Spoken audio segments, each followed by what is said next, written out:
je sangat excited. Okay. So dia kata, saya nampak ada burung. Burung sangat cantik. Dia ada bulu yang berwarna-warni. Dia ada sayap boleh terbang di angkasa. Okay. Agak-agak apa ikan yang faham? Ikan faham tak burung macam mana? Tak pernah tengok burung. Apa yang ikan faham tentang burung? Lepas dengar kata cerita, what do you think the fish imagine a bird is like? Siapa boleh buka mic bagi saya jawapan? Apa bentuk burung? Apa bentuk burung dalam fikiran ikan? Khotim. Nak kongsikan? Silakan, jangan malu-malu. Tak salah, tak ada hukuman. Betul pun tak ada hadiah, ya? Ya. Tak tahu, cannot imagine. Tak tahu apa ikan faham. Okay, kita tengok Okay, ikan faham burung macam ini. Ini ke burung? Is this a fish? Is this a bird that we see every day? Ini burung ke? No, okay. Tapi this is what the fish understand from the frog. Is the fish wrong? Ikan ni salah ke? Tapi ikan dengarlah dia kata aja ikan, inilah burung. Ikan pun berfikir, dia faham burung adalah seperti gambar ini. Adakah ikan salah? Ataupun sebenarnya kata yang salah? Salah tak tahu. Okay, thank you Panji. Okay, sambung cerita ya. Okay, dia kata senampak lembu. Lembu besar, makan rumput. Ada tanduk. Agak-agak apa bentuk lembu yang ikan faham? Siapa nak cuba? Agak apa bentuk? Macam mana rupanya lembu dalam kefahaman ikan? Okay, pandai. You dah pandai, you dah belajar dengan kata. Okay, adik Azhar dah belajar kata. Okay. So yes, inilah understanding of ikan terhadap lembu yang kata tengok. Okay. Okay, sambung cerita ya. Okay. Dia nampak manusia, nampak kita lah, all of us. Okay. Pakai baju, ada manusia besar, ada manusia kecil. So, apa yang kita faham tentang manusia? Tak faham. Apa yang dia faham? Apa yang dia dapat tentang tentang manusia dalam kefahaman ikan?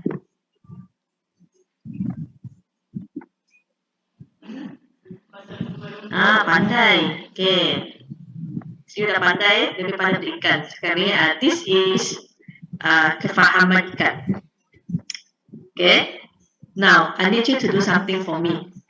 Pernah pakai Jamboard tak? You all pernah pakai Jamboard tak? Pernah lah. Jamboard. Ambil link kejap ya. Jamboard. You all pernah pakai Jamboard tak?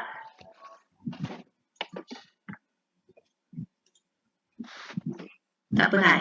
Pernah, okay, good. Okay, now in the chat, I will give you the link. Kenapa chat saya hilang? Sekejap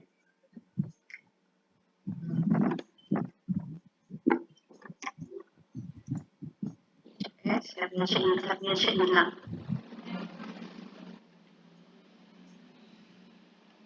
Okay. Okay, in the chat, I'm giving you the link for a chat. Okay, 1 second. Sekejap. Okay. Not this one. Ini ke frame nomor 1. Sorry, the wrong link. Go to the second link I gave you. Okay. Go to the first frame pertama. Okay. Gunakan sticky note. Okay, tak payah tulis nama, just use a sticky note. Pandai guna sticky note ya. Nak saya tunjuk ke? Saya stop share kejap. Okay, saya tunjuk sticky note. Okay, so this is your Jamboard. Now you punya sticky note kat sini. This is your sticky note. Okay, so you klik sticky note ini, tulis apa-apa nak tulis, and then tekan save. Okay, so you ada this one, this your answer. You don't have to put names. I don't even know who is this person. Okay, so jawab sahaja. What have you learned from the story, the fish and the frog just now? Silakan, saya bagi about 5 minutes untuk tulis jawapan.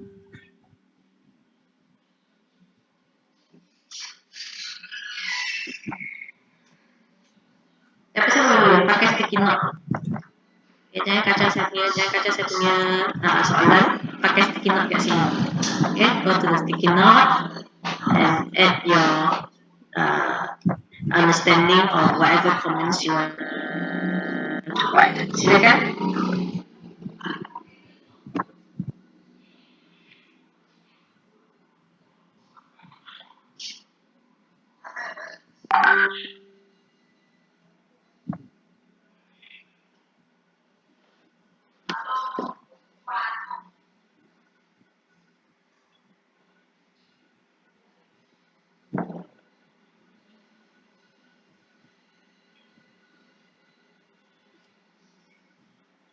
Okay. What else can you learn?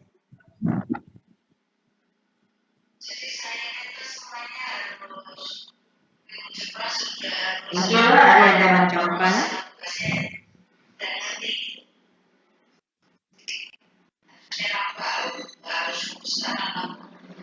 Ada yang lain?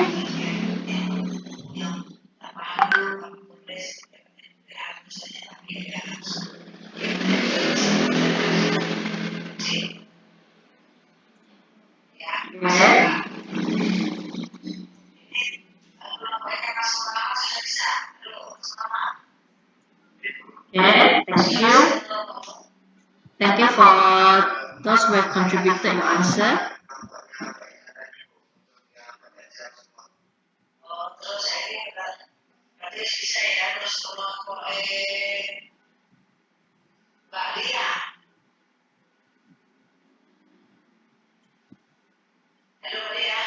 Okay. Ada lagi jawapan lain? Silakan. Saya tahu siapa yang menulis ya. Jadi saya tahu you tak payah nak mengaku. Okay. I just want to know what you understand from the story.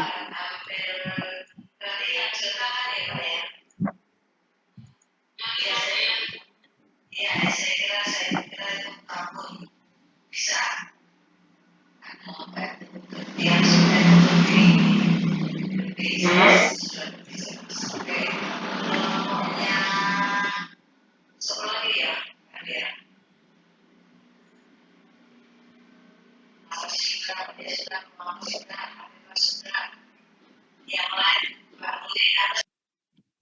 Boleh tengok jawapan kawan-kawannya.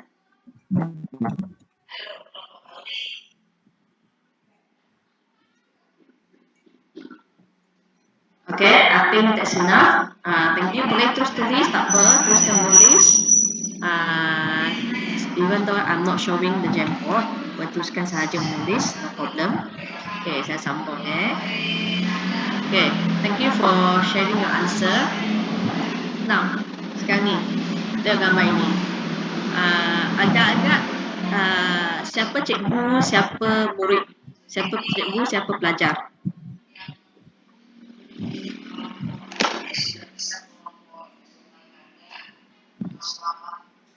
Siapa adalah cikgu, siapa adalah pelajar. Kata cikgu bukan murid. Okay, so you all are cikgu kan? Okay, all of you want to become teachers inshallah in the future. Do you want to become a frog teacher? Okay. Did you aware that the student may become fish? Cikgu, sekarang bila dia cikgu, you rasa you dah terangkan sejelas mungkin. You dah cerita sampai faham dah. Okay, you dah tunjuklah semua, dah cakap dah explain everything until the end. But bila you tanya pelajar, dia faham benda lain macam ikan tu. So mana silapnya? Di manakah silapnya? Is Katak doing a good job as a teacher? He is trying and he explain everything clearly. Kalau you baca apa yang dia cakap tu, okay, if you baca explanation dia, betul tak? This is a bird. Kalau you baca ni, betul lah ni bird. Kalau you baca ni, betul lah ini lembu. You baca ni, betul lah ini humans. Okay? Ya, tapi kenapa ikan tak betul, tak faham juga? Dia tak ikut juga kefahaman yang kita faham dan Katak faham. What's wrong here?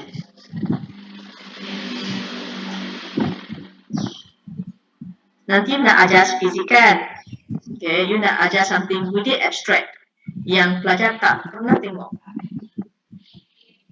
You jangan jadi Katak lah. Okay, bukan explain. Macam tadi yang share jawapan tadi, ada kat Jamboard ada kata kena ada experience. Okay, kena bagi dia dapat experience tu baru dia akan faham. Kalau tidak dia faham tahap dia. So that's why we have to move away from previous punya learning theories yang behaviorism dan juga cognitivism. Okay, kejap kita pergi ke sini. Okay, ini yang lama punya cara. Ini guru, ini murid. Okay, guru mengajar, mencurahkan ilmu ke dalam pemikiran ataupun otak murid. Is this how learning happen? Begitu ke? Kita belajar? Ayo. Terima je, duduk, terima je. Berbagi kita terima. Adakah seperti itu? Is that how we learn? Oh, Ya. this is how we learn. Mana yang Okay. Cikgu tak mencurahkan ilmu, tetapi cikgu membantu kita untuk develop a path jangan di ini dulu. Develop Tanya a apa way. saja. for us to learn. Udah. Is that better? Mas satu lebih bagus. Satu ke dua? Satu ataupun dua? Okay. Dua. So if you believe two is better, then when you teach you should do two lah. Nanti dia cikgu sains, dia cikgu fizik, you kena mengajar cara dua. It's not cara satu. If you believe one is, you cannot learn from one, but you have to do two, then the way you teach must be two also. Okay? So, I hope you get this. That's why when we talk about constructivism, here we help the student to construct their knowledge by giving them the learning experience. Okay? And the learning experience has to be related to their prior knowledge. This is the theory. Saya tak pasti, saya rasa mungkin you pernah belajar, but I'm just going to revise sikit lah. Okay. Now, based on constructivism punya teori, teori ini mengatakan bahawa seseorang itu belajar apabila dia boleh menerima ilmu baru dan membina ilmu baru itu di atas ilmu sedia ada, prior knowledge. Okay, once again, under constructivism, nama pun construct, membina. Siapa yang membina ilmu? Murid yang bina ilmu. Cikgu tak membina ilmu. Cikgu membantu pelajar bina ilmu. Okay, macam mana ilmu dibina? Ilmu dibina dengan ilmu baru itu melekat ataupun dibina di atas ilmu sedia ada. Dua kali ya. Prior knowledge. That's why ikan tak boleh faham apa yang Katak cakap sebab dia tak ada prior knowledge. Dia punya prior knowledge adalah ikan. Jadi semua dia lekat atas ikan. Dia lekat atas ikan. Lembu pun burung pun melekat atas ikan. Lembu pun melekat atas ikan. Manusia pun melekat atas ikan. Sebab dia tak ada prior knowledge yang lain. So when we want to explain to ikan, kita kata burung tu ada bentuk macam ikan, ada mata, tetapi dia tidak ada badan seperti ikan. We have to explain that. Okay, so dia akan develop dia punya new understanding, dia construct new understanding based on prior knowledge bahawa dia bukan ni daripada apa yang dia tahu. Okay, so dia develop new knowledge based on that. This one is under constructivism. Kita kena faham that basic fundamental concept of how people learn. Nah, macam mana ilmu itu lekat, kita panggil benda itu adalah skema. Saya cakap sekarang kan, telur. Saya cakap telur telur. You ada telur, dia ada fikiran telur tak? Sekarang kepala you fikirkan telur. Kalau cakap telur, apa you boleh cakap? Sila type. Kalau cakap telur, apa you boleh kaitkan? Telur, lepas tu apa lagi? Telur, apa boleh kaitkan dengan telur? Tolong. Ayam goreng. Betul. Telur apa? Okey, oval. Okey, bentuk oval bagus. Tapi apa lagi? Telur bulat. Okey. Telur apa lagi? Dia cakap telur apa you boleh pandai? Kecil. Okey. Habib Umar, Habib. Ayam. Okey, good. Adem sekali. Okey. Putih, good. Telur putih. Lagi. Okey. So, ini kita panggil sebagai skema. Habib Umar 100 This is a ribu schema. hadis. Okay. Apa yang bentuk dalam you punya fikiran yang bisa sebut je benda itu, that is your concept ataupun panggil sebagai skema. Okay. So saya kat telur, you akan ke telur ayam. Telur ayam. Okay. Telur putih, telur kuning, kulit telur, telur warna berbentuk bulat, telur kecil. So this is your schema. Now, itu cantik sih. apa yang saya buat adalah sebab you pernah tengok Karena telur, ni, you pernah makan telur, you satu-satunya pernah dosen yang cantik saya cakap benda sekarang ni is easy for you to understand sebab you dah ada prior knowledge. Apa And saya dasarnya will kamu keep menjadi developing your gitu prior ya? knowledge dan you develop new understanding about telur lekat atas dia. So dia punya skema semakin berkembang. Gilo. Is that clear? Ini soalan setakat ini. Okay, so saya kata telur, you dapat develop banyak lagi understanding about telur sebab I have to develop that understanding based on your prior knowledge. Ilmu sedia ada. I cannot give you something new from nothing. Manakah saya cakap tadi, saya kata UTM. You tak pernah tahu UTM, saya kata UTM macam ini, macam gitu. But when I say UTM, ada kesamaan dengan Universitas 11 Maret dari segi bilangan pelajar, dari segi fakulti, so you can almost imagine. Okay, kalau saya tak cakap benda itu, you cannot relate, you cannot link dengan chronology. So this is constructivism. Any question? Ada persoalan tak? Silakan. Nak buka mic tanya soalan boleh, kalau tak, kalau okay, is okay, nak check pun boleh. Okay, kalau tak ada soalan tak faham. Okay, so skema, chronology, clear. So move on. Okay, tak faham ni susah move on ni. Okay. Ini apa? Okay, so kita ni apa dulu Apa you boleh observe? What can you observe from this picture? What can you observe from this picture?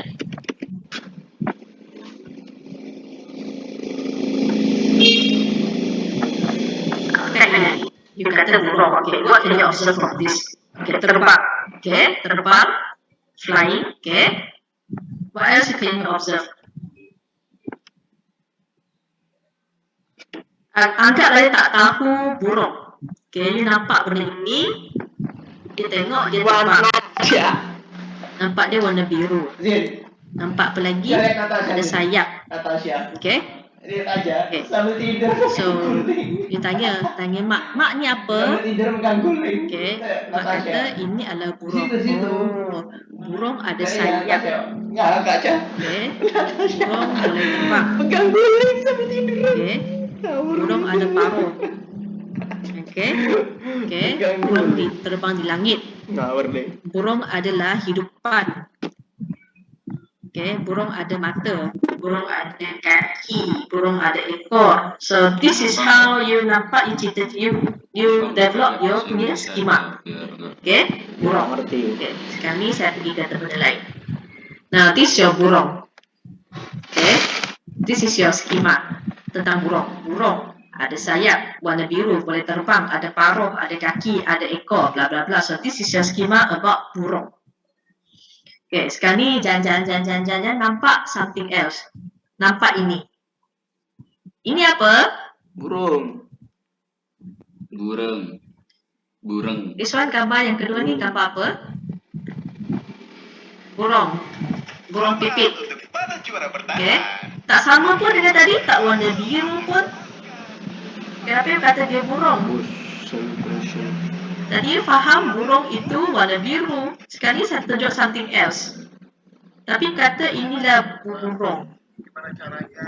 Okay, mak kata ini burung pipit. Ada sayap, bentuk sama, ada ekor, ada paruh, kehidupan.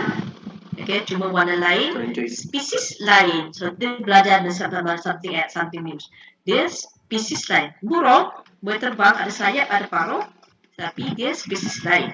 Burung namanya burung pipit. Okay, so sekarang ni kita panggil proses sebagai proses, okay, kita panggil sebagai ni proses assimilation. Kita assimilatekan ilmu baru ni ke atas ilmu lama. Okay, dan nampak lagi satu burung. Ini pun panggil burung.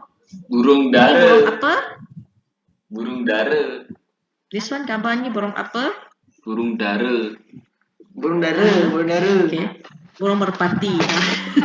I'm not sure dalam bahasa Indonesia tapi burung merpati. Okay, so this is another burung. Ada sayap, boleh terbang, ada paruh. Okay, burung dara juga. Sorry, saya tak pandai Indonesian. Okay, saya panggil burung merpati. Okay, so you punya skema semakin berkembang. Okay, so kita panggil tu proses asimilasi, assimilation. Nanti saya tunjuk. Now, jangan lagi tengok. Nampak ini? Eresia. Citiling. Burung. Okay. Itu Dia burung. nampak, dia kata ini burung. Burung si. Mak kata ini bukan burung. Tapi ada sayap. Boleh terbang. Ada ekor. Warna lain, spesies lain kot. Okay.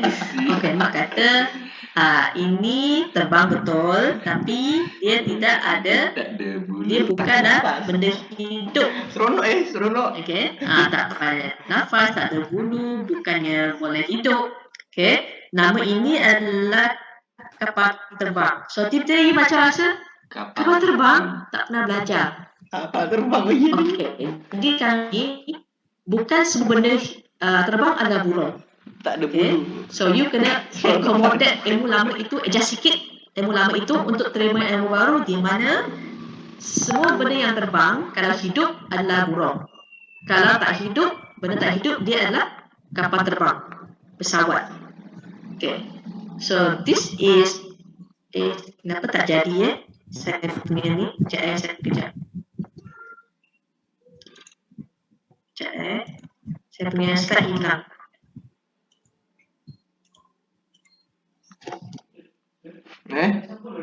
Apa? Okay, sekejap. Hah? So, saya share balik.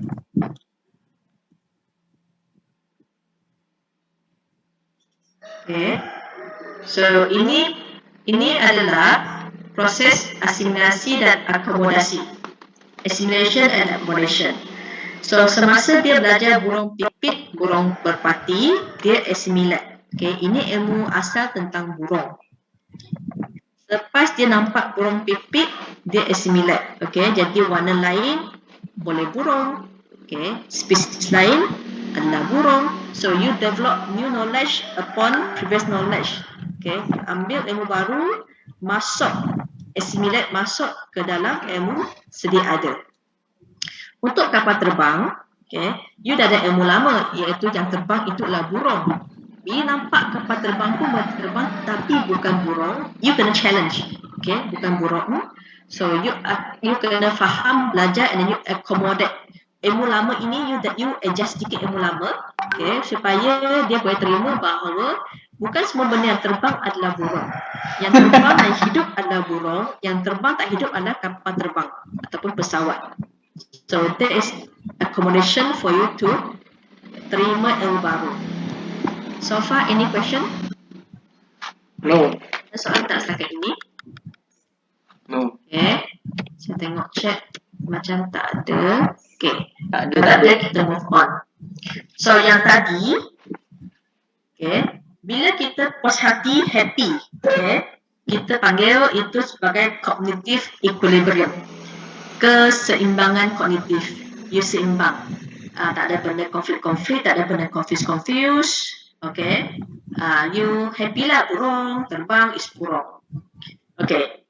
Bila you dapat new idea ataupun new experience, okay, that's how you start to have cognitive disequilibrium ataupun ketidakseimbangan kognitif. Kita start fikir, ada konflik, kata burung warna biru nampak burung pipit warna coklat, itu pun burung ke? Okay, dan faham burung ada, you kena buat sikit assimilation, okay, pakai adaptation, you buat soalan-soalan, confusion, and then you belajar, and then you adapt, assimilate, you dapatlah ilmu baru, dan you dapat keseimbangan kognitif, dan okay, you happy. You dah belajar benda baru, you happy lah. Bila nampak pesawat, nampak kapal terbang, datang lagi cognitive disequilibrium. Okay, keluar soalan-soalan, confusion, macam-macam, and then you try to adapt dalam proses ini, accommodation, dan you boleh terima. Okay, yang terbang tapi tak hidup adalah kapal terbang. So, you akan mencapai cognitive equilibrium. So, sekarang ini, untuk seseorang mahu belajar, untuk seseorang nak terima pembelajaran, dia mesti ada berlaku cognitive disequilibrium dulu. Kalau tak ada, dia tak mau belajar.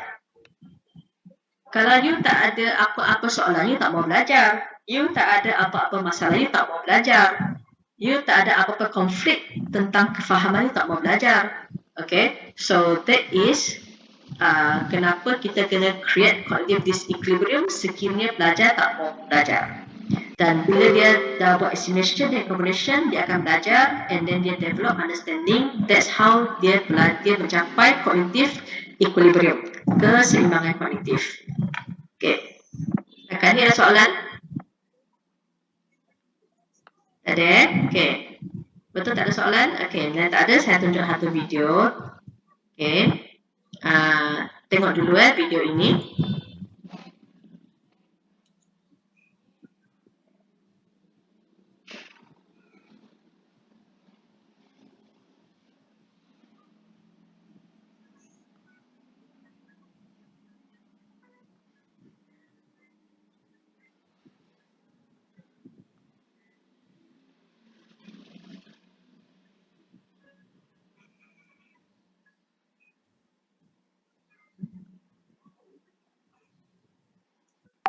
Okay.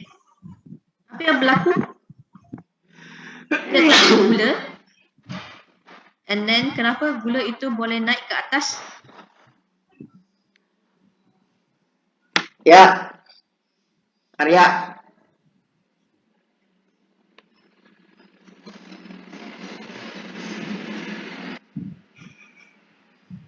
Tengok sekali ke? Okay, tengok sambung lagi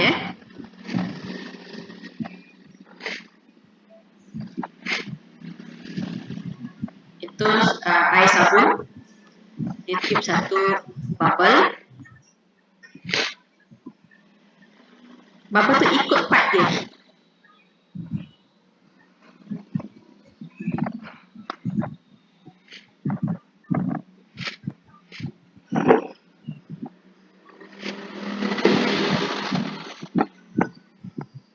Okay, saya rasa cukup dua kot. Tengok dua cukup. Okay. Now, so tell me what happened? What's wrong? How and why it happened? Apa masalah tadi? Apa yang you nampak tadi? Yang you faham, gula tak akan naik suka hati. Yang you faham, bubble bukan ikut kita, nak gerak ikut kita. Bubble lah. Kita tak nak control bubble. Kenapa boleh gerak bubble itu? Kenapa boleh gerak gula itu?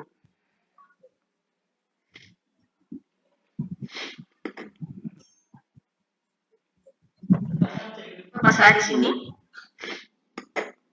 Nak buka mak cakap boleh, nak pun boleh. Cakap lah. Silakan. Awak cakap lah.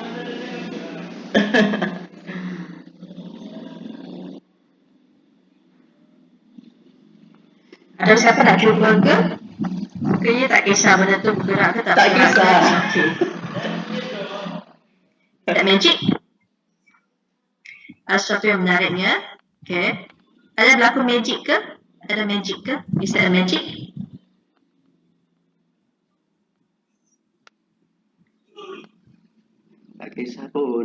Okay, no magic. Okay. Okay.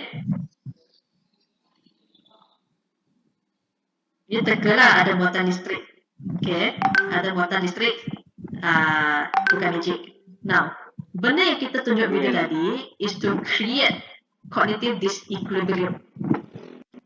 Okay, kita nak create that cognitive disequilibrium supaya nak belajar fizik. Betul kita nak ajar electrostatic. I'm not sure in Indonesia apa, tapi in English electrostatics. Kita nak ajar electrostatics. But before we want to teach them about that, we have to create that interest, that cognitive disequilibrium for them to want to learn. Kalau tak, they don't want to learn. It's like, okay, sekarang ni kita belajar electrostatic. Kalau kita gosok bahan ini, kita akan chargekan dia dengan charge positif. Kita cari satu benda yang charge negatif, kita akan saling menarik. Nanti kita chargekan kita punya PVC dengan charge positif, dan kita cari satu bahan yang charge-nya pun positif, dia akan saling menolak. It's like dia tak ada interest nak belajar. Kenapa nak cerita ini pada saya? So kalau kita create that cognitive disequilibrium, based on theory of positivism, we are trying to give them a reason why they need to learn. Zaman sekarang kita kena bagi. That's why positivism sangat penting di zaman sekarang. Okay, kalau kita tengok one more, okay, tengok video ini ya.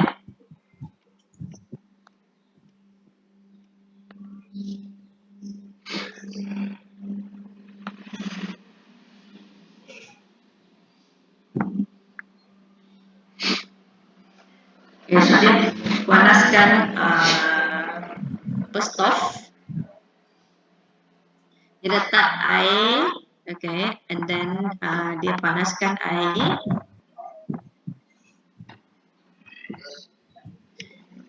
Okay, so sekali bacaan dia 45. Okay, dia naikkan, dia masak air lah. Hingga air, okay. Bila kita masak air, bila semakin panas, dia punya suhu akan semakin meningkat. Okay, nampak semakin meningkat. Dia mempercepatkan video itu. Okay, semakin meningkat.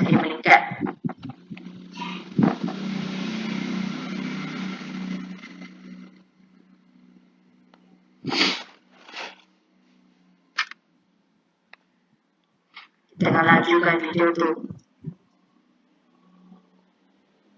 Suhu sentiasa meningkat. Okay, so kita faham makin panas makin meningkat suhu lah. So dia akan sentiasa naik suhu. Naik.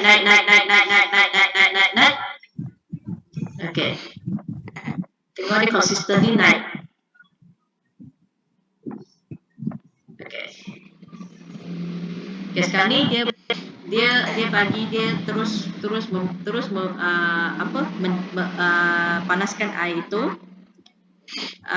Suhu tak naik. Dia panaskan lagi, tapi suhu tak naik juga. Kenapa tak naik juga?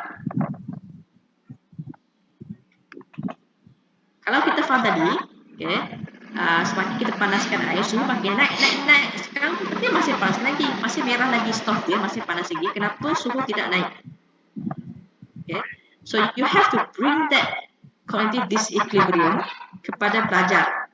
Itu adalah pada dalam kaedah kita gunakan pendekatan positivism untuk kita develop understanding, untuk kita develop keinginan nak belajar. Cognitive disequilibrium, kita kena develop that. Okay. So, why the temperature maintain 100 Celsius? What happened to the water? Betul, you all pandai Sabila, dia, Fiana, you all pandai sebab dia tahu. Okay, you dah belajar boiling point, you dah belajar all this. We are talking about school students. You want them to learn, you tak cakap, okay, takat didik air 100 Celsius. Okay, hafal. You nak ajar itu ke pada pelajar kita? Is that how you want them to like physics? If you ajar macam itu, that's forever tak suka physics. You just it's all about memorizing, rote learning.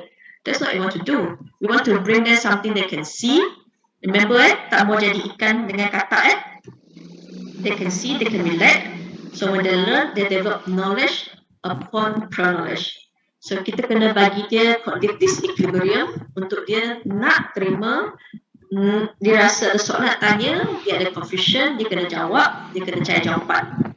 So that's why it's very important for us to understand the approach in constructivism, so that when we want to bring new scientific understanding, we are helping them to learn from their pro-knowledge, and they construct their understanding from what they see, and they ask questions.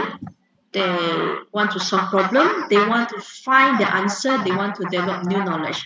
This is the idea of why we use constructivism in learning physics. Okay, setakat ni ada soalan ke? Is there any question? Kita membimbing dia. Nanti bila this just permulaan. Okay, nanti next lecture kita akan bincang how we can bring them to the understanding. Now I'm just giving you the approach that we can use so that we can develop understanding. Okay? Okay, now constructivism is not a new idea. I think we've done before.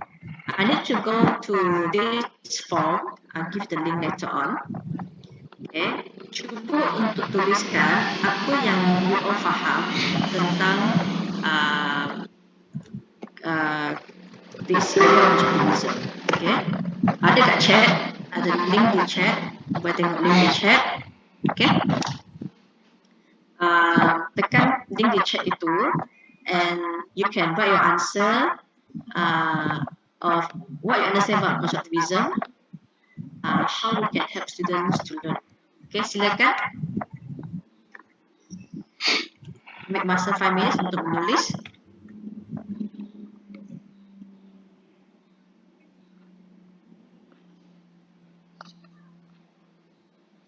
This one only I can read your answer.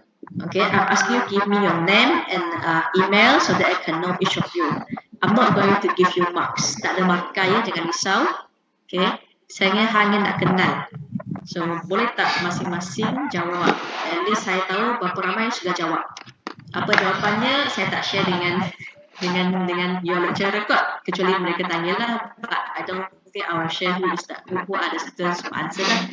Okay, so cuba untuk isi dan jawab. Saya boleh baca you punya respon after you dah submit. Silakan. 5 minutes ya.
Dah ada 2 orang hantar.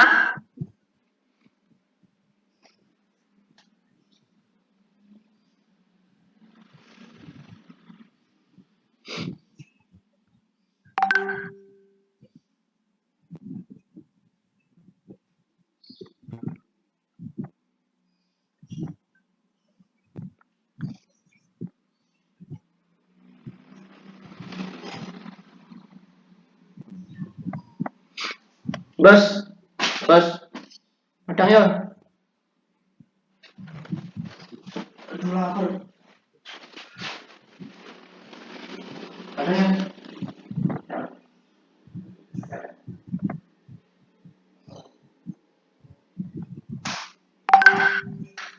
Oke, ramai dah 5 orang dah hantar.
Very good answers. Thank you yang dah hantar.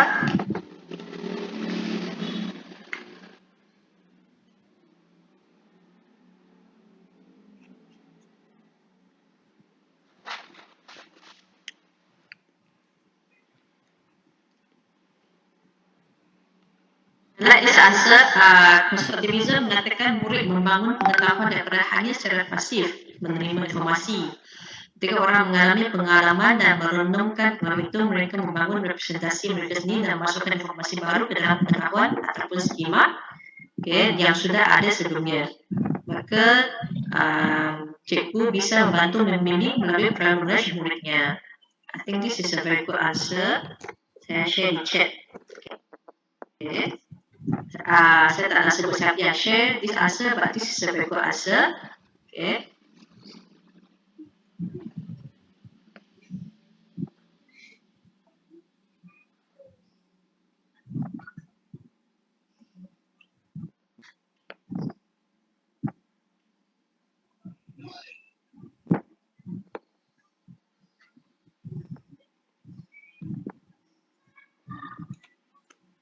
Okay, I've got some more very good answer. Saya share lah jawapan di chat kita tengok jawapan kawan-kawan kita.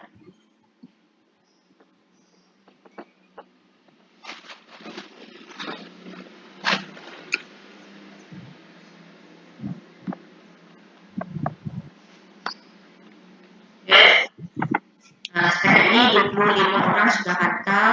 I think all of you are orang. All of you should be 73. Still a lot belum hantar lagi. Cubalah ya untuk hantar. Tak ada markah, tapi I would like to see where you understand. So far it looks like you all agak faham lah ya. Okay.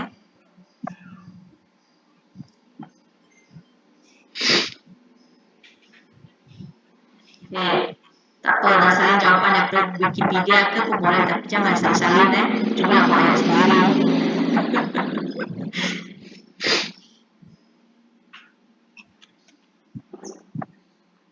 Okay.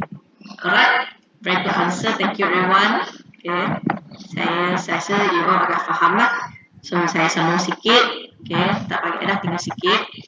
So basically kalau kita tengok constructivism, knowledge is constructed by learners, not received macam gambar tadi lah. Okay, knowledge is constructed by you as learner. I'm not giving you. Saya tak bagi knowledge pun.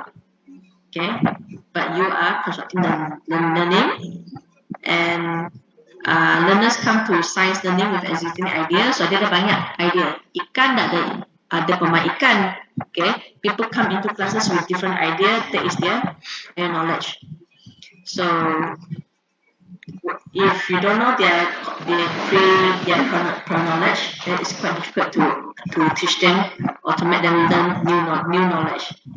So it is possible to teach science more effectively if we take the account of their existing idea. Okay, mesti tahu apakah kebutuhan dia ada. Kalau tidak, kita susah untuk membantu mereka membangunkan ilmu baru. Okay, nanti tak melekat. Okay, so it's a conceptual structure macam tadi yang skema. So it is possible for them to keep developing that structure, that schema. Okay, makin kembangkan skema. Right? So everyone have their unique structure. Tidak semua orang sama. Ikan-ikan, kata-kata, orang-orang, semua tak sama dia punya skema ataupun prior knowledge. Table ni, key table ni is my supervisor. Okay, my PhD supervisor. This is what he said. And learners are viewed as not as passive. Tadi ada kawan dah cakap lah. Okay, not passive. Mereka ada tanggungjawab, ada peranan mereka untuk belajar. Mereka mesti nak belajar. Okay, mesti nak belajar. Okay. Dia adalah proses aktif belajar untuk nak belajar. That's why you kena bagi dia konflik, masalah, soalan, apa benda dia nak explore. Kalau tak, dia tak mau belajar. Okay, sebab ilmu bukan di luar sana ambil. It's not like that. It's not kat luar sana ambil dengan cikgu. No. Ilmu is you kena construct. Okay, dengan kawan-kawan, dengan cikgu, dengan apa bahan-bahan yang kita dapat. So this is develop, construct. Okay. So bila kita bawa our prior knowledge, kita kena acknowledge, kita kena tahu ada prior knowledge. Okay. Seorang cikgu yang konstruktivis, apa dia akan buat? Dia akan menggalakkan pelajar-pelajar dia untuk ambil inisiatif. Okay, so sekarang ni apa masalah? Apa yang tak faham? Senaraikan. So kita cuba cari sama-sama apa yang tak faham ini. So dia bagi pelajar tu otonomi untuk explore. Okay, apa yang tak faham kena explore. Okay, dia akan gunakan apa-apa data atau maklumat yang ada untuk dia buat exploration. Dan dia akan bagi pelajar peluang untuk berfikir. Sama ada nak belajar buat analisis, buat classification, buat prediction. Okay. Dia membenarkan pelajar untuk explore dia nak study apa. Okay, dia nak study apa. And then dia nak pelajar punya respons. Seorang cikgu konservatif selalu nak pelajar punya respons. Sebab daripada respon pelajar, dia dah tahu pelajar tu faham tak faham. Dari situ dia boleh tahu pelajar punya ilmu sedia ada, prior knowledge. It's very important. And then cikgu yang konservatif juga akan cuba keluarkan understanding pelajar. Okay, suruh pelajar share jawapan, dia galakkan pelajar untuk bincang, galakkan pelajar untuk tanya soalan. Okay, dan dia nak pelajar lebih curious, lebih sikap ingin tahu. Selain itu, dia juga kaitkan apa yang nak belajar itu dengan pengalaman pelajar yang sedia ada. Okay. Dia memberikan pelajar ruang dan masa untuk jawab soalan ataupun tanya soalan. Dia memberikan pelajar ruang ataupun masa untuk develop skema dia. Okay. Apa yang dia faham, dia bagi masa. So this is basically how a constructivist teacher will act, and this how physics or science can be taught. Okay. So saya nak kita pergi ke one more exercise. Okay. You see one more. This is the last one. This is the last exercise. Saya minta kalau boleh, okay, saya bagi link kejap Saya bagi link yang kedua untuk menjawab soalan ini. Okay. Kita buat sedikit reflection. Apa yang you belajar hari ini? Okay. Apa yang all of you have learned today? What have you learned today? How are you going to use it to teach physics in the future? Okay. You can also give me other comments about class today. Okay. Silakan.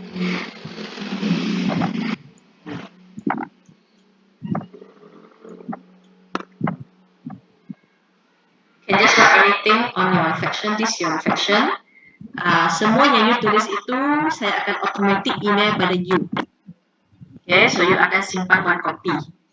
Okay, as we go along, kita akan ada peluang untuk come back to your reflection as we go until the end of the class today. So I'll keep that. Okay, silakan.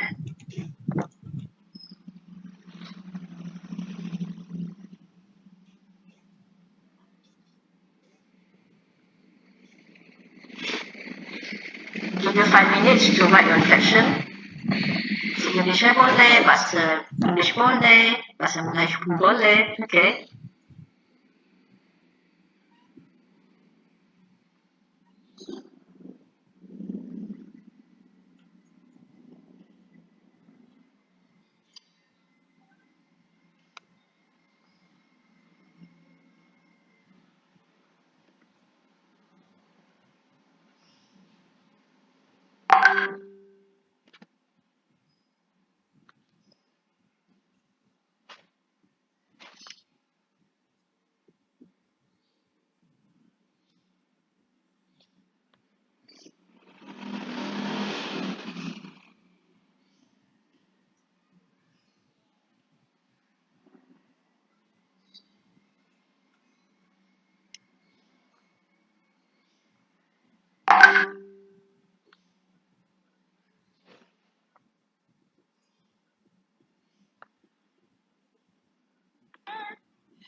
Silakan menjawab ya, belum ada lagi yang submit.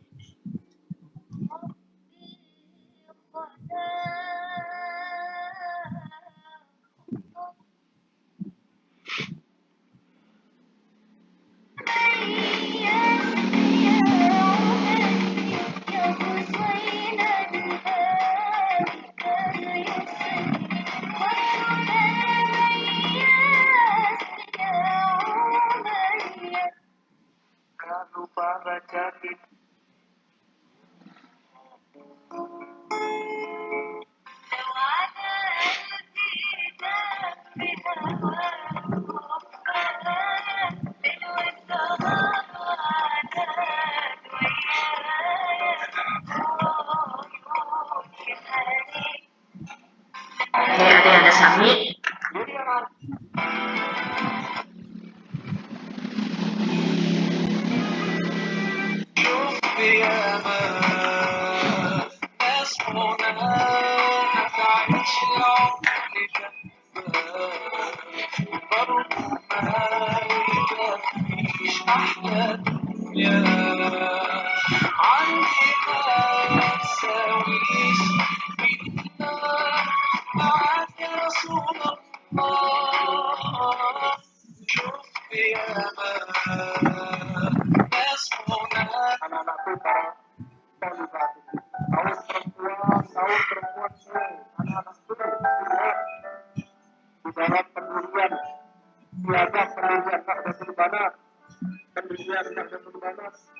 Al-Baqarah menyebutkan An-Nisa al-Madinah ila salahat salahat dunia wa ila malaikatan dunia. Perempuan itu adalah bagaimana kita jadi sendiri dan menghati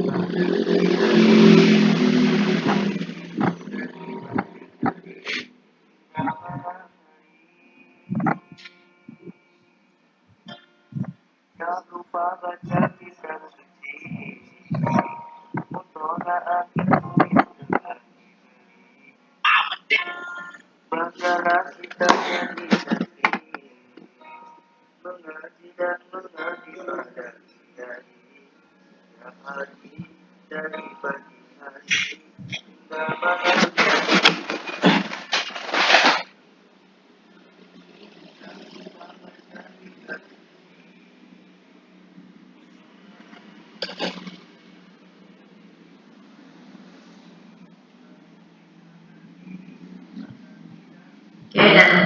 hantar.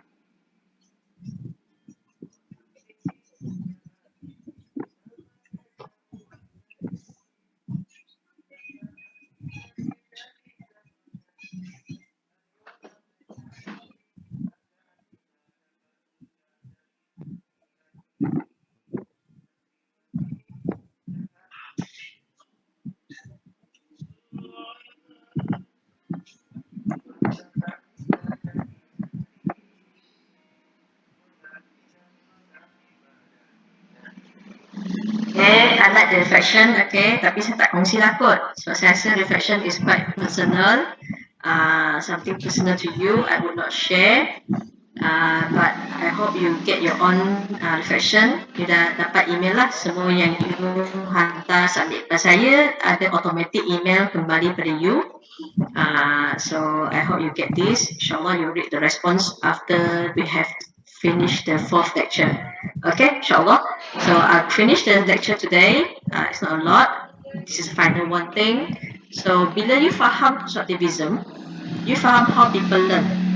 That learning is not giving, it's not receiving, but learning is to construct, develop yourself. And so you will tend to look at engagement. Jadi bila jadi cikgu nanti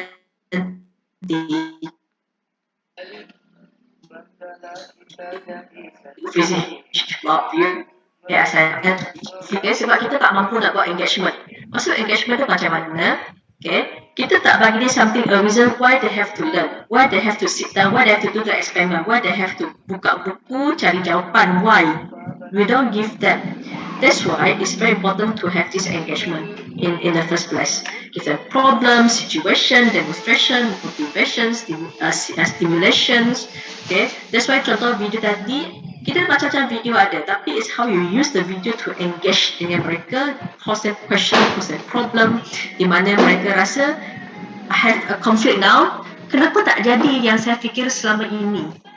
Then bila dia dah start nak engage, then kita kena bagi dia kemahiran. So that's why kita move on kepada student-centered learning, di mana kita give them active learning. So dia banyak engage, banyak jawab, banyak cari jawapan, banyak belajar, banyak baca. Okay, kita hanya jadi facilitator, ramai tadi jawab facilitator. Okay, it's two ways. So I ask question, you give me answer. You can also give me question, I try to give my answer. So it's student constructing the knowledge. Okay, dia suka, dia nak belajar, dia akan belajar lah. Okay, and so kita bagi dia kemahiran untuk belajar, kita bagi bahan untuk dia belajar. And finally, ownership. Okay, yang nak belajar is pelajar, bukan cikgu. Cikgu pun tak mengajar. Cikgu adalah membantu pelajar untuk belajar. This is our role today. Cikgu bukan lagi memberi ilmu. Cikgu adalah membantu dia untuk belajar, bimbing dia untuk belajar, facilitate, buatkan jalan, bagi dia learning experience. Kita design dan develop the learning experience supaya dia lalu pengalaman itu dia dapat belajar. That is how you bring the ownership kepada pelajar. Kita pas kat dia. Okay, dia nak belajar, dia kena buat something. Kalau dia tak nak belajar, tak buatlah. Tapi in the first place, reason kenapa nak buat itu pada engagement. Problem tu, situation dia, demonstration, magic show ke apa ke, it's up to you to design the engagement. So you can see this. Okay, I hope you can see through why we have to use constructivism as our teaching and learning approach to deliver physics. Okay, now final assignment. Okay, it's not a lot, but it's a simple assignment. Okay, now you dah faham constructivism. Okay, sekarang ni macam mana you nak ajar guna constructivism? Setakat saya tak bagi kaedah lagi. Saya just bagi tahu you kena buat engagement, you kena buat student-centered learning, you kena pindah ownership. Apakah strategi? Okay, apakah kaedah? Apakah strategi yang boleh digunakan untuk kita dapat ketiga-tiga ni? Ada engagement, ada student-centered learning, ada ownership of learning kepada student, supaya pembelajaran itu berlaku, supaya pelajar develop their own understanding, construct their own understanding, and supaya pelajar yang belajar they find the answer. Boleh tak next week? Okay, masa kita jumpa nanti, saya minta you all, okay, cuba carikan apa, at least satu lah kalau tak banyak pun at least satu. Okay, at least satu strategi ke, kaedah ke, I'm not sure what you want to call it, method ke, okay, yang boleh digunakan oleh cikgu fizik, okay, untuk menyampaikan ataupun memastikan pelajar-pelajar fizik ilmu tertentu dalam fizik. If you can give me a strategy and also satu topik dalam fizik, okay, yang boleh dikaitkan dengan strategi tersebut, lebih kuranglah cerita how it happens. Boleh ke tak? Boleh mencuba ke tak? Nak cari malam ni pun boleh. Tak perlu tak tunggu sampai minggu depan. Okay? So it's up to you. Siapa cari, siapa dapat ilmu. Yang tak usaha, tak dapat ilmu. So you really have to usaha this one. Okay? So saya rasa itu sahaja dari saya nak buka for question. Dekat Jamboard tu, you boleh balik ke Jamboard. Okay, kalau you sekarang nak tanya, you boleh dekat you punya soalan-soalan ke, komen-komen ke di Jamboard tadi. Okay, sekiranya ada soalan yang perlu saya jawab. Anything else, you can also email saya. Itu email saya p-fatin@utm.my. You boleh email saya if you have any further questions. Or you nak email saya homework pun boleh. Okay, tadi yang homework saya bagi tu, you nak email pun boleh. Siapa nak email silakan. Again, tak ada markah ya. Homework tak ada markah. Okay, tak ada markah, tak ada hadiah juga. Okay, so you hantar is the learning process you dapat hadiah. It's not about your answer, it's about the learning process yang you cari jawapan, you take the effort to email saya, that is the learning process yang you akan belajar. Kalau you tak buat benda tu, tak belajar lah. Okay, maybe you belajar sikit. Okay, so the reward is your own effort. Okay, your own effort pergi cari jawapan. Okay, so saya stop sharing this one.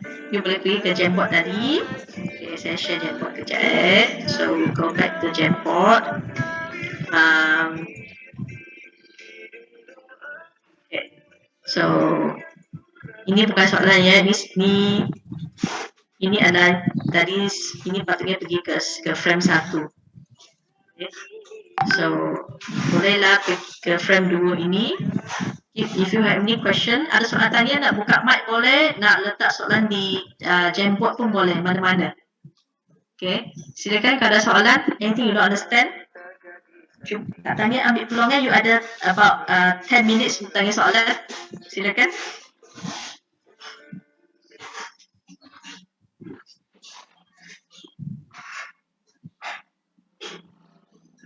Ada apa soalan ke? Janganlah malu-malu.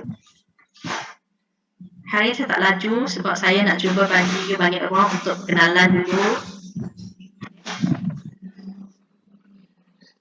Soalan, you're happy. Okay, Prof. Fatin, thank you so much. Students, please give any questions to Prof. Fatin, or maybe I want to ask something, Prof. Fatin. Yes, of course. Ketika kita melakukan pembelajaran dengan pendekatan konstruktivis di kelas seperti itu, keterbatasannya adalah terkait waktu. Karena di Indonesia ini ada banyak materi, terutama di SMA, yang kalau dibandingkan dengan SMP, materi fisika di SMP itu sangat jauh. Artinya materi fisika di SMP itu dalam tatanan materi IPA, kemudian ketika dia masuk ke SMA itu kaget karena materinya ternyata sangat banyak persamaan matematisnya. Nah, di sini keterbatasannya biasanya dengan waktu, Prof. Fatin. Apakah ada strategi tertentu atau bagaimana cara kita menyiasatinya sebagai guru di kelas? Thank you, Prof. Fatin. Thank you. First of all, saya tak tahu berapa lama masa ada untuk satu lesson, one lesson physics di SMA, berapa lama? Dan menurut biasanya 3 hari, 6 jam, Prof. Fatin. 6 jam per minggu, 6 hours per week. That is way a lot dengan Malaysia. Oh, Malaysia dapat 4 jam seminggu je untuk belajar fizik. And you ada 6 jam, I think that's a lot. Okay, that is a lot compared to us. That's number one. Secondly, untuk mengatasi masalah kekangan masa adalah melalui latihan, melalui design. Kita kena design, kita kena learning early. Jangan tunggu dah hari ni nak kelas, esok nak kelas, hari ni baru nak design, tak sempat. Okay, so kita kena design awal. And number 3, kita design untuk learning. Design bukan untuk teaching. So kita tak perlu nak design masa untuk kita terangkan semula the concept. Okay, kita design masa untuk mereka explore dan mereka yang terangkan. Cara untuk mereka terangkan tak semestinya kena one by one terangkan macam bagi lecture pula oleh pelajar. Macam saya buat kaedah tadi, pelajar akan jawab dengan Google Form ke, menulis kat kertas ke, ada cara tertentu untuk mereka bagi pemahaman mereka pada kita from the dia punya explanation. Itu is underway untuk jimatkan masa lah. And finally untuk yang this one, actually dia perlukan latihan. Latihan both cikgu dengan pelajar. Sebab pelajar tak biasa. Bila kita tak pernah pakai konstruktivis punya approach di sekolah, pelajar tak biasa. So dia macam ambil masa lama untuk dia, saya kena belajar sendiri, saya kena cari bahan sendiri, saya kena tanya soalan. So it's like dia tak biasa. So mungkin dia nampak it takes time pada mungkin for the first month. Bulan pertama kita nak biasakan mereka dengan proses itu, dia mungkin nampak macam agak lama. Tapi percayalah, ikut apa pengalaman kita, as kita go along, dia dapat catch kita bicara bukan spoon feeding. Okay, dia tahu dia kena do something kalau dia nak belajar. So dia akan adapt. Bila dia adapt, kita akan dapat laju sikit. I can really guarantee you after 1 month kita kena konsisten lah. Kita jangan give up. As cikgu, kita jangan give up untuk gunakan konstruktivis punya approach for the first month. Memang struggle, both pelajar dan cikgu struggle. Memang sangat susah untuk shift the paradigm daripada teacher centered ke student centered. Tapi once kita lepas 1 month, kita consistently buat, and then dia akan jadi laju. I can guarantee you that dia akan jadi laju, insyaAllah. Okay, ada soalan daripada Alfiana. Proses belajar sedikit pendidik yang saya temui hanya memberikan pelajaran informatif bahkan di era sekarang. Padahal yang kita tahu yang baik dilakukan tidak hanya informatif tapi intelektual. Bagaimana solusi? Solusinya adalah perubahan paradigma. Okay, memang kita kena percaya. It's not just about ubah cara, it's about percaya. Kita percaya pembelajaran yang paling best berlaku adalah orang itu belajar sendiri. I give you one question lah, simple soalan simple. Cuba fikirkan sekarang cuba fikir sekarang. Topik apa yang you paling best, you paling pandai? Bukan fizik lah, apa-apalah kan, fizik bagus, fizik, but anything. Just anything, cuba fikir sekarang, apa yang you paling pandai? Apa topik, apa kemahiran, apakah perkara yang you paling pandai? You the one that you master, you paling menguasai. Ada tak satu? Cuba fikir sekarang sikit. Tak payah beritahu jawapan. Saya assume you dah adalah satu. Okay. Now, beritahu saja. You pandai tu sebab lecture ke? Dengar lecture je pandai. Gitu ke? Itu ke? Ataupun you pandai sebab you yang buka buku baca sendiri. You buat soalan. You buat latihan. You go through it. It's about you do it. It's not about you listen. Okay? Tak ada orang pandai melecture. I can guarantee you. Ada, tak kisah fizik ke, sains ke, matematik ke, bahasa ke, tak ada orang pandai melecture. Tak ada. Okay, you pandai sebab you buat. You buat assignment, you buat latihan, you buat homework. Sebab you buat. It's the process yang you buat tu, you construct understanding and knowledge. So, untuk orang nak pergi ke arah situ, you first have to percaya. Okay, yakin bahawa learning is the process of doing it. Okay, kalau tak do, you tak learn. So I think it's a long way to do it. It's a long way to change. But if we don't start now, we don't change. Okay, Valisa angkat tangan. Silakan Valisa. Assalamualaikum warahmatullahi Salam ya. Tanya tapi dalam bahasa Indonesia. Boleh saya cuba faham. Kalau tak minta tolong ibu atau saya translate. Silakan. Izin bertanya, kan kalau di dalam pembelajaran yang konvensional di kelas seperti itu kan banyak siswanya kan, Prof. Nah, setiap siswa itu pasti memiliki seperti knowledge yang berbeda-beda sebelumnya. Jadi sebagai seorang guru itu sebaiknya harus membimbing seperti apa agar pemahaman yang berbeda-beda dari setiap siswa itu bisa diseragamkan seperti itu. Okay, good question, very good question. Okay, kita tak mampu nak seragamkan semua orang. It's impossible. Okay, sini ada 70 orang. Saya tak boleh nak seragamkan semua 70 orang untuk mencapai satu pemahaman yang sama. But what I can do is, okay, saya cuba mendapatkan pengetahuan sedia ada mereka. By the time saya melalui 4 or 5 lectures dengan you all, saya boleh catch siapa di mana, this one perlu latihan lah. As you nanti bila je cikgu yang pandai, berpengalaman, you akan dapat this kemahiran. So as you go along, you setiap kali lecture, you dapatkan respon pelajar. Okay, respon pelajar, it gives you prior knowledge. Okay, apa yang kita boleh buat pada awal, mungkin kita tak boleh memberikan pengalaman pembelajaran yang selari dengan pengetahuan sedia ada mereka. Mungkin tak dapat. Okay? Tapi as we go along, dengan kita selalu rajin buat assessment. Kita rajin assessment bukan buat ujian, assessment tu adalah melihat apa yang mereka faham. Okay? As we go along, kita akan dapat mereka punya tahap mana, ilmu sedia ada mereka banyak di mana. So from there, kita akan dapat design dengan lebih baik. So mungkin first few lectures kita tak dapat design dengan baik. Okay? But when we know them more and more, kita dapat design dengan baik. Itu satu. Okay? Kita tak boleh seragamkan. Okay? Nombor 2 adalah kita bukan nak semua orang sama. Okay, kita bukan nak semua orang sama. Sebab you have to understand learning, the ownership adalah pada pelajar. Siapa rajin berusaha, dia dapat lebih banyak ilmu. Betul? Okay, yang sama, siapa yang rajin buat bisnes, dia dapat banyak duit. Sama juga, siapa yang rajin berusaha, cari ilmu, dia dapat lebih banyak. So, kita tak boleh nak sama. And so, apa yang kita boleh buat adalah kita bagi dia objektif. This is what you need to achieve. This is what you need to learn. This is what you need to get. Okay.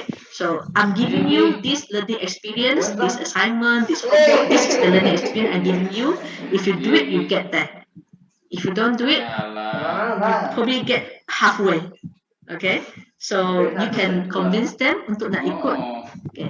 So at the end of the day, we have to understand the ownership of learning ada pada pelajar, and pelajar sekolah menengah sepatutnya sudah dipanggil dewasa sebab sudah akil balik.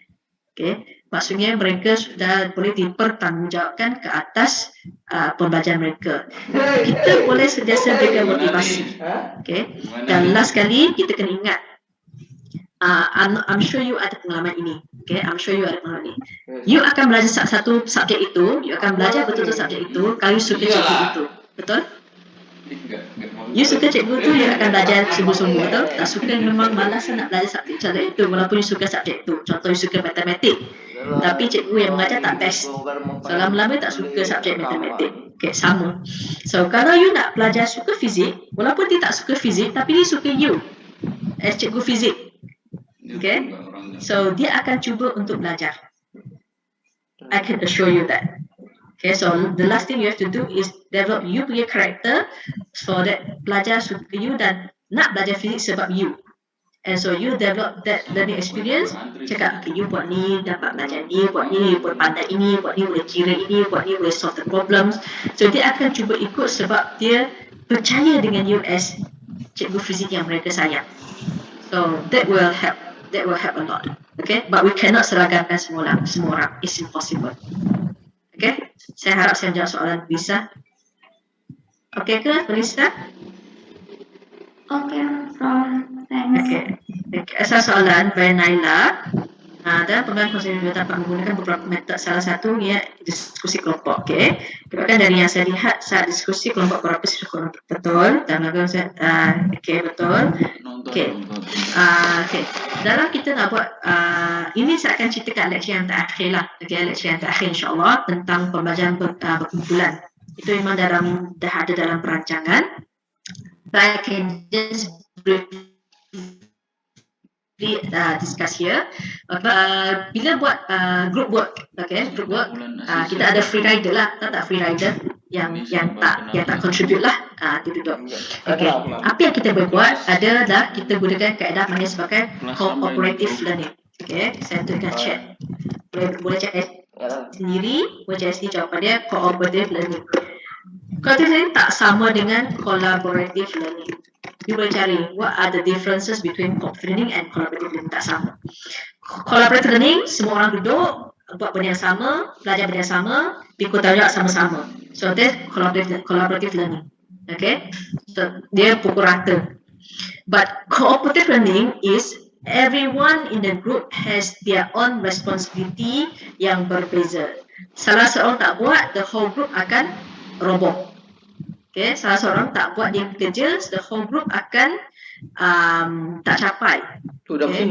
So cooperative learning ini semua orang kena main peranan. Dia macam cooperative learning macam main bola sepak. Okay. Dia tak boleh semua orang jadi attacker. Tak boleh semua orang jadi defender. Tak boleh semua jadi midfielder dan tak boleh semua jadi goalkeeper. Tak boleh. Semua orang ada peranan masing-masing. Seorang tak buat kerja dia, the whole team akan kalah. That is cooperative learning. So kita kena ajar pelajar how to work in team dengan membahagikan tanggungjawab pada setiap ahli kumpulan. So bila discussion, okay, you pergi kerja, you akan jadi presenter. You kerja ni adalah pencatat, you mesti mencatat. You pergi kerja ni adalah ketua kumpulan. So semua orang ada peranan masing-masing. Bila dia tahu itu part dia kena take charge. Okay, bila part dia kena take charge. So bila kita buat discussion, sebab dia pencatat, dia kena catat semua benda, dia kena fokus. Bila dia presenter, dia tahu dia akan present, so dia kena dengar betul-betul. Okay, so kalau dia ketua, kalau lagi ketua kena dipersoalkan, dia akan kena fokus juga. So everyone will take part sebab dia tahu peranan masing-masing. Itu contohlah kalau guna cooperative learning. Okay, saya harap saya menjawab soalan. Okay, ada soalan lain silakan. Nak buka mic tanya boleh, nak tulis kat chat pun boleh. Tapi saya takut macam masa dah tamat. I'm not sure. Maybe the last question, it's okay. Yeah. No, it's okay, it's okay. Kalau saya tak tanya saya sekarang, you boleh tulis dekat Jamboard tu, no problem. Okay, itu satu, saya akan baca. Dua, you boleh email saya. Okay, saya akan baca juga. So no problem. Kalau tak sempat hari ni, it's okay. Boleh simpan soalan tu, tanya minggu depan pun boleh. Saya harap minggu depan lebih banyak soalan banding hari ini. Okay, so saya rasa itu sahaja. Allahu'alam wa billahi taufiq wal hidayah. Wassalamualaikum warahmatullahi wabarakatuh. Saya kembalikan pada Ibu Fairuz. Waalaikumsalam warahmatullahi wabarakatuh. Thanks to Prof. Fatin Aliefang for the information and knowledge have been given to us. May it be useful for us, and it's so interesting. While the next one is the last section. Before I say thanks to the participants, students that have participated actively, and finally we get to the last session in this event that is closing. Let's close this event by saying Alhamdulillah.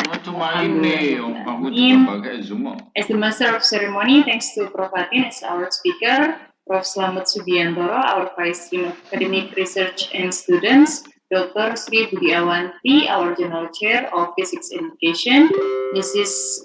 Rini Budiharti MPD, Mrs. Sophie Hikmatul Zahro, and Mr. Freddy Iman Syamsuddin, our best committee at this event, and all students. May what we have conducted will be useful for us, and if in guiding this event I make mistakes or offend someone here, please forgive me. See you next week. Assalamualaikum warahmatullahi wabarakatuh. Waalaikumsalam. Thank you, Prof. Fatin. See you next week. Okay, everyone. Assalamualaikum. Waalaikumsalam. Terima kasih, Prof. Fatin. Terima kasih.